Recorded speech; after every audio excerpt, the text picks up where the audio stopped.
Hola, ¿qué tal? ¿Cómo les va? Muy bienvenidos, muy bienvenidas, muy bienvenides. Y hoy nos convoca el texto de Pamela Stewart y Andrew Strathern, Brujería, Hechicería, Rumores y Habladurías.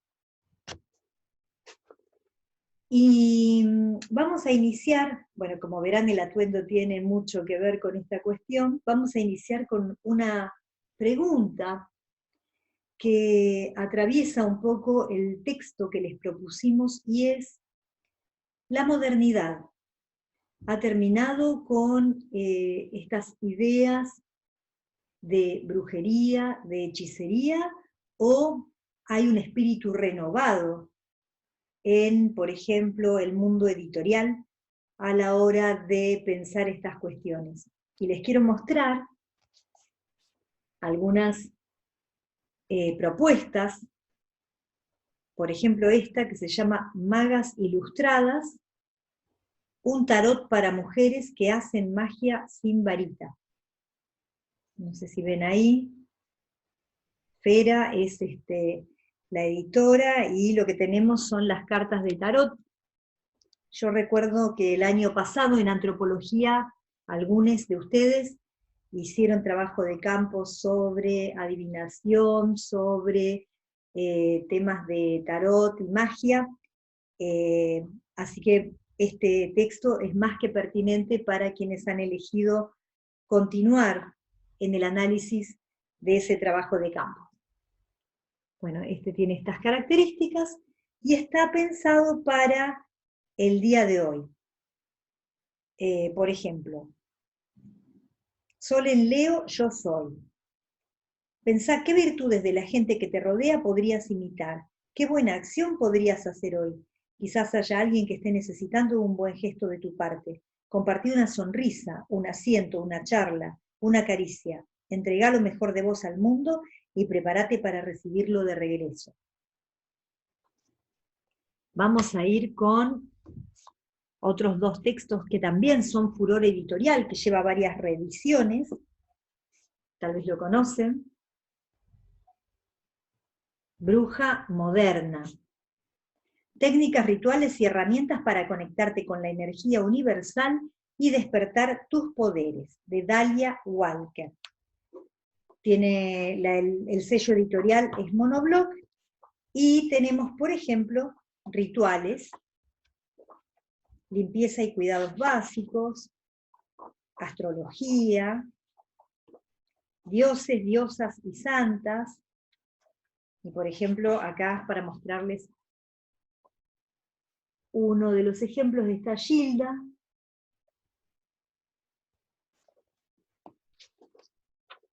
Hay dioses hindúes, mantras, y sobre todo hechizos y formas de preparar, por ejemplo, una limpia. Y dice aquí: Bruja moderna es una guía práctica para aprender a manifestar tus deseos a través de la magia sagrada.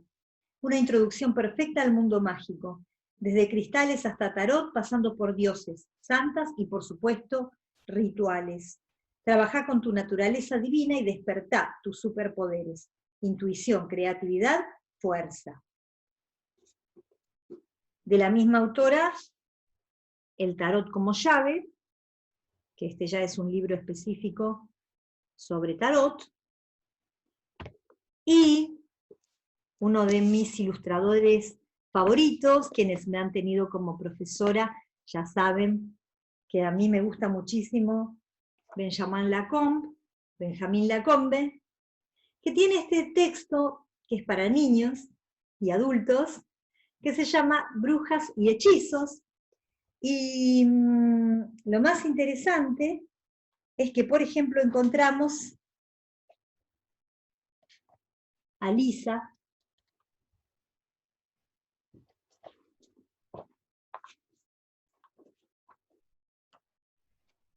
a Juana de Arco,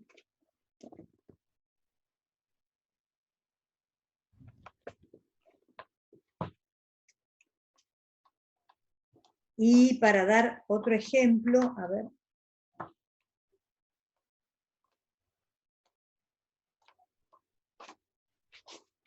bueno, a uno de mis cuadros favoritos, que está aquí, La Dama del Armiño, no sé si la llegan a ver, en la versión de Benjamín Lacombe.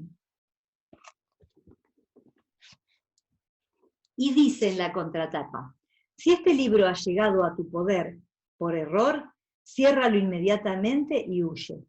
Si no obstante decides leerlo, piénsalo bien. Es un libro maldito.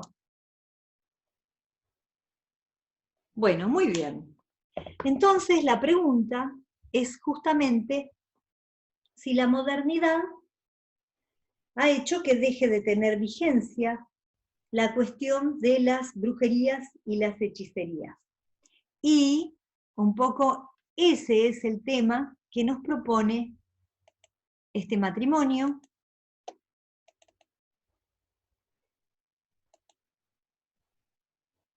Muy bien. Pamela Stewart y el profesor Andrew Strater, que son marido y mujer, que publican juntos y que enseñan desde el Departamento de Antropología de la Universidad de Pittsburgh. Hicieron trabajo de campo en muchos lugares y a estos lugares fundamentalmente aluden en este trabajo, que es el texto. Nosotros vemos una parte del mismo, vemos la cuestión más general de la propuesta general para el análisis de la relación entre los rumores, el chisme, la brujería y la hechicería, pero ellos también van a trabajar estudios sobre los otros continentes. Fundamentalmente se dedican a la cuestión de los estudios religiosos y por eso es que estamos abordando aquí este texto. Bueno, ahí, para que se detengan un ratito, tenemos una santería vudú, trabajos en todo el mundo, máxima discreción, reserva tu cita con el maestro Joao. Y dice: cuidado con lo que deseas, si deseas resultados fuertes, contacta conmigo. Ahí tenemos los textos que les mostré, y nuestra idea, justamente provocándolos un poco, es que piensen en si se trata o no de ideas supersticiosas, o cómo es concebido en el marco de la modernidad este sistema de creencias. ¿Cuáles son los fenómenos que las personas actualmente podrían explicar como producto de brujerías o maleficios? Y esto es lo que va a mostrar el texto, historizando respecto de cómo ha tenido impacto, sobre todo en el momento de las denominadas casas de brujas, esta relación entre las habladurías, el chisme y las acusaciones de brujería. Entonces, ¿qué papel cumplen los rumores, las habladurías, los chismes en el mundo social? ¿Cómo se relacionan con la brujería? Los rumores y los chismes pueden derivar en acusaciones de brujería si hay un contexto de interpretación en ese mundo social que le atribuye este tipo de significado. ¿Qué implicancias tiene cuando se produce un chisme, cuando se empieza a murmurar acerca de alguien? Lo que ocurre es que se moviliza la opinión pública en contra o a favor de determinados grupos. Pero si lo que está tratando de mostrar este proceso social es una crisis, por ejemplo, el surgimiento de una epidemia, ya lo vimos esto con Duby, algún tipo de conflicto que no se logra resolver, lo que se busca es un chivo expiatorio para echarle la culpa de estos males que están aquejando a este grupo social o a esta comunidad. Y en ese sentido, lo que vamos a ver es cómo se ha culpabilizado. Ya lo vimos en el texto de Duby con los leprosos y los judíos, y aquí se agregan fuertemente, en el caso de la brujería, a las mujeres. Esta opinión pública que se busca que se genere un consenso respecto de la culpabilidad de estos grupos, exacerba las tensiones y puede llegar a producir justamente un contexto apropiado para que estas personas sean perseguidas y castigadas. ¿Con qué cuestiones centrales han tenido que ver las acusaciones de brujería? Fundamentalmente con cuestiones vinculadas con el poder, los recursos y los sistemas morales que no se estarían cumpliendo. Celos, envidia, rencores. Si alguien progresa de manera desmedida, empieza a ser sospechado de haber hecho un pacto con el diablo. Falta de reciprocidad, o desligarse de las obligaciones vecinales, han generado a lo largo de la historia que una de las formas de explicar cuestiones vinculadas con estas tensiones sea atribuido al daño que alguien puede hacerle a otra persona, por venganza.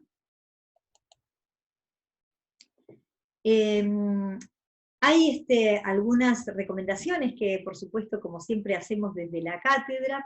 Este es un texto maravilloso que escribió la antropóloga argentina Patricia Fasano, que se llama De boca en boca, el chisme en la trama social de la pobreza, y es una etnografía que, por supuesto, tiene forma de chisme porque la antropóloga va participando del chisme, y en tanto participa del chisme, ayuda a coproducirlo.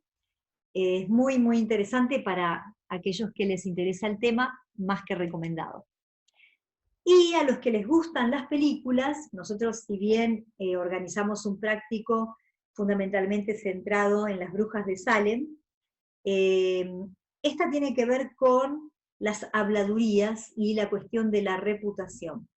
La pueden encontrar, es una película danesa, como La Casa o La Cacería, es dirigida por Thomas Vinterberg, y es del 2013. La verdad es que es un thriller muy, muy interesante. A mí me gustó mucho esta película, también la recomiendo muchísimo. Muy bien. ¿Cómo se vinculan entonces habladurías y rumores con acusaciones de brujería? En las comunidades pequeñas, las habladurías hostiles sobre los vecinos, que se derivan en incidentes concretos, producen acusación de brujería. Por supuesto, la acusación deviene después de que ocurre algo, un incidente, una enfermedad, la pérdida de ganado, alguna mala cosecha, es atribuido a un conflicto vinculado con algún vecino, con alguna vecina, y se interpreta desde un marco que explica eso a través de la brujería. La riqueza y la pobreza también se interpretan como consecuencia de actos de los espíritus.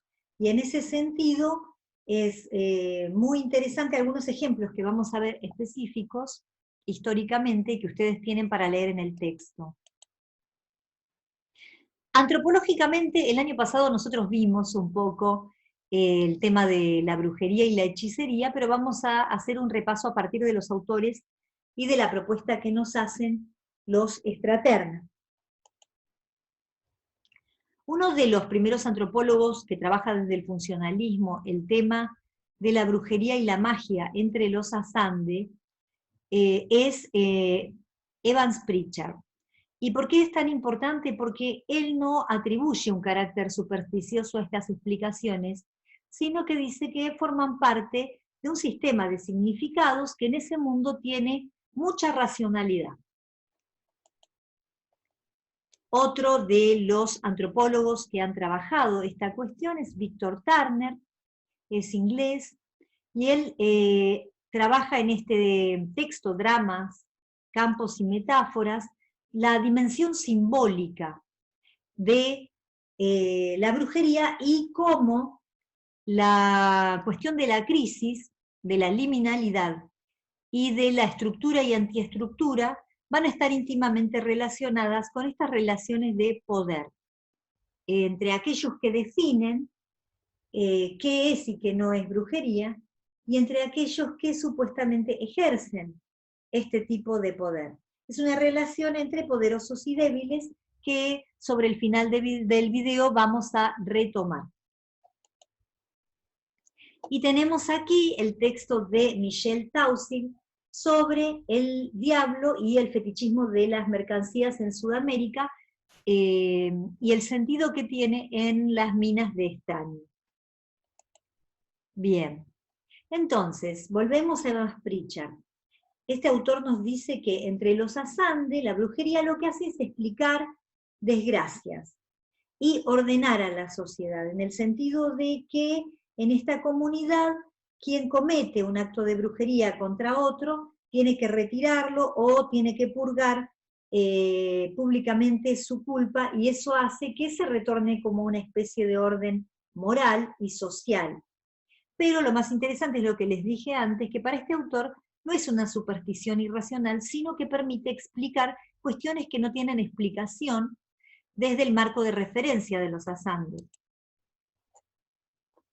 Para Víctor Turner, entonces, forma parte de un drama social en tanto es un indicador de conflictos latentes, que tienen que ver, por ejemplo, con rencillas respecto de la tierra, respecto del ganado, y que se catalizan de esta manera, expresándose a través de me hizo una brujería. Respecto del trabajo de Taussig, al diablo en Bolivia se le llama el tío, y lo que hace es explicar la riqueza de los dueños de la mina, la pobreza de los mineros, los accidentes, a través de la idea de hacer o no un pacto entonces con el diablo, y también un tío que tiene sed de sangre y por eso cada tanto se lleva a uno de los trabajadores consigo, cuando hay un accidente en una mina. También está esta idea de maleficio, maleficium.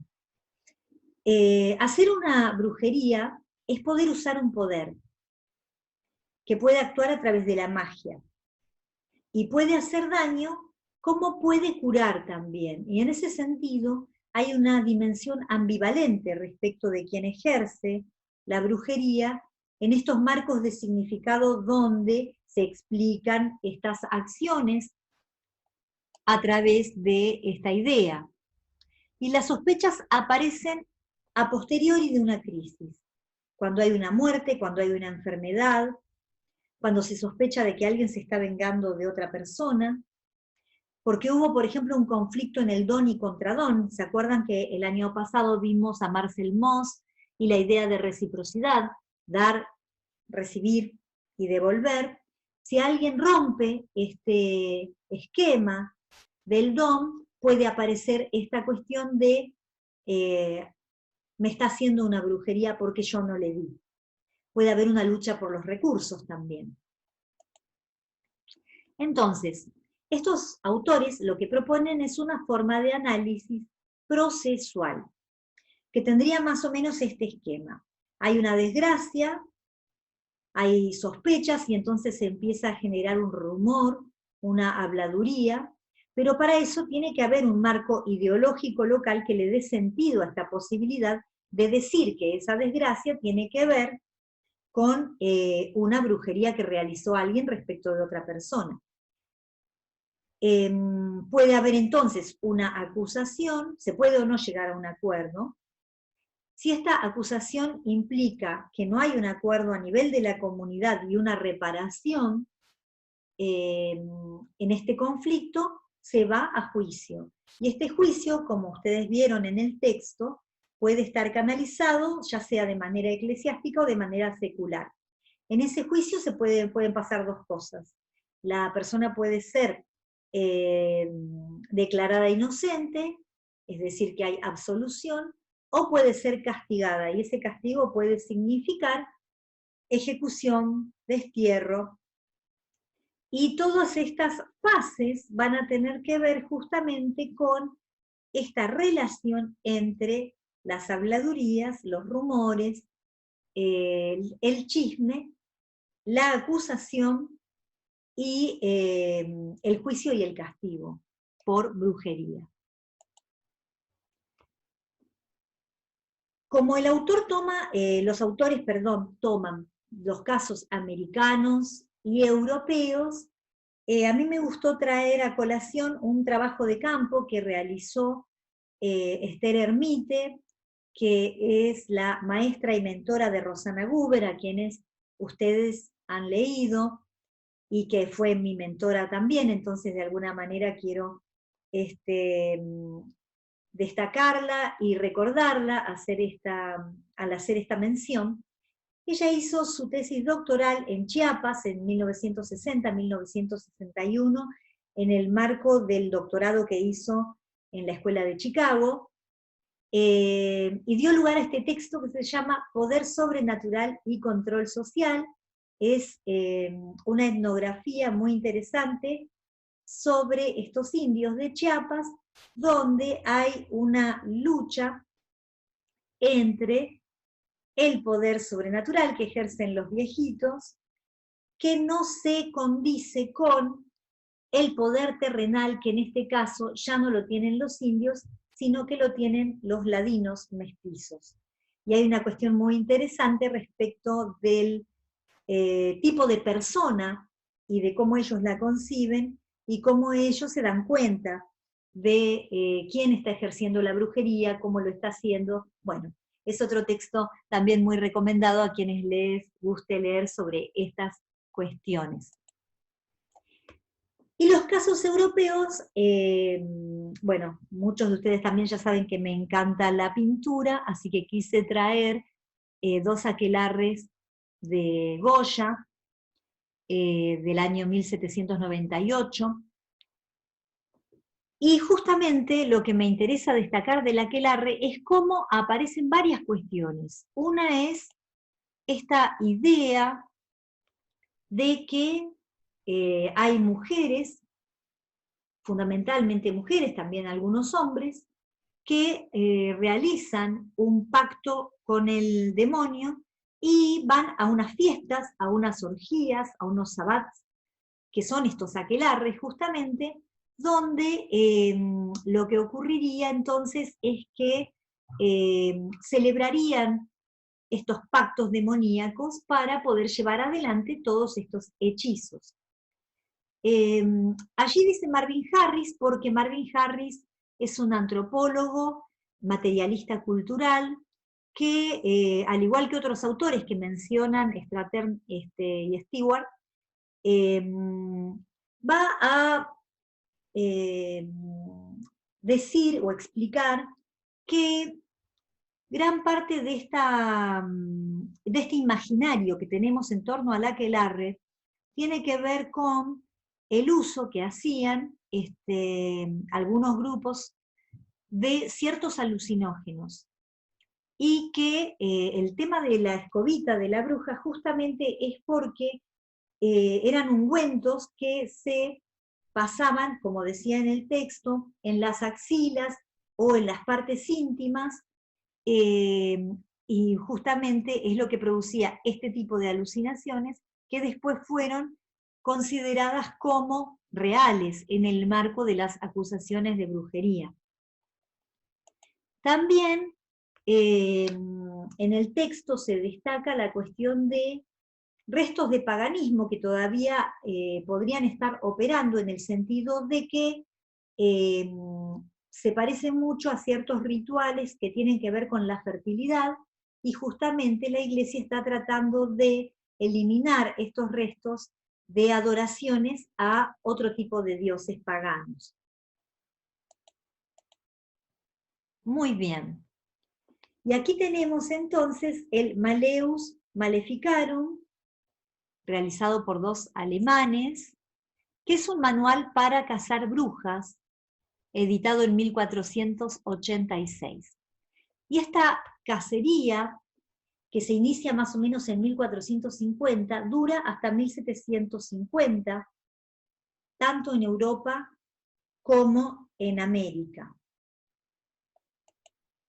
Y a mí me interesó mucho destacar esta cuestión del por qué para estos autores la brujería se corresponde con la femineidad y con la mujer.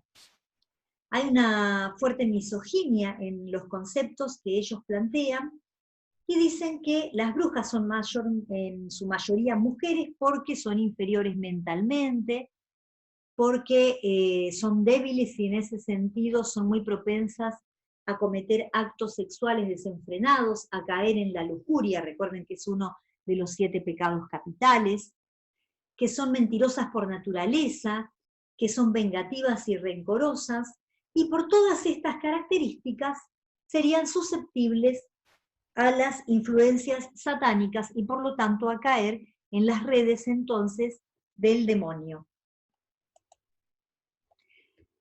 Y en ese momento está ocurriendo algo más, que no es un tema menor.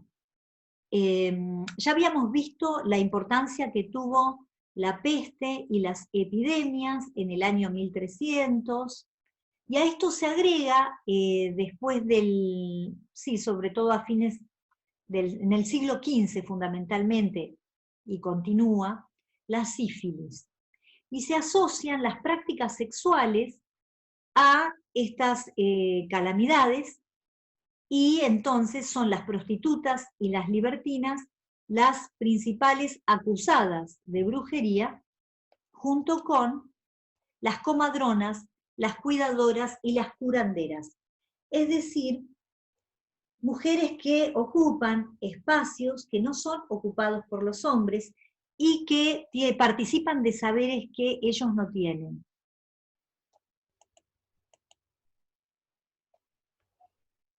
Y después tenemos todo un apartado vinculado con los juicios.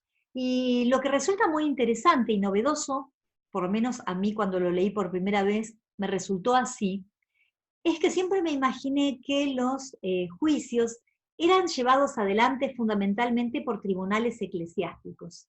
Pero fíjense que fue adquiriendo mucha importancia cuando estos juicios se volvieron juicios civiles. Y entonces la Iglesia ayudaba a detectar quienes cometían brujería, pero los juicios se llevaban adelante a través de la comunidad y en tribunales civiles. Como expresé anteriormente, el sesgo machista, misógino, tiene que ver con acusar de brujería a mujeres que no satisfacen la idea masculina de comportamiento adecuado para el sexo femenino. Y aquí el tema de la mala reputación, a quienes se acusan, a qué tipo de mujeres las que tienen este perfil o están solas o llevan adelante sus granjas sin ayuda de hombres, son las principales acusadas. La legislación antibrujería produce una serie de pasos que tienen que ver con el modo en el cual se va desde la acusación, y recordemos que antes de la acusación empieza a estar esta cuestión del chisme, se arresta, se tortura para que confiesen, se juzga al acusado, acusada en este caso de brujería, aparecen testimonios de personas que dicen haber visto tal cosa, o que pasó tal otra, o relacionar hechos que en apariencia no estarían vinculados con actos que serían producto de la brujería. Y por último, se llega al veredicto, y en general lo que ocurría es que las quemaban en la hoguera.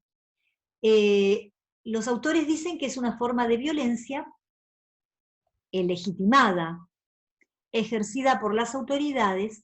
Fíjense que tiene una fuerte dimensión moral en el tema del control social, del tipo de conducta que se espera de las mujeres. Y a la vez se ayudaban con magos, hombres, y estos magos populares lo que hacían era recopilar información, convirtiéndose, dicen los autores, en especialistas en el negocio de echar culpas con base a redes de sospechas en los pueblos. Es decir, que son un poco como los que arman los testimonios para darle más fuerza todavía a estas acusaciones en el marco de los juicios.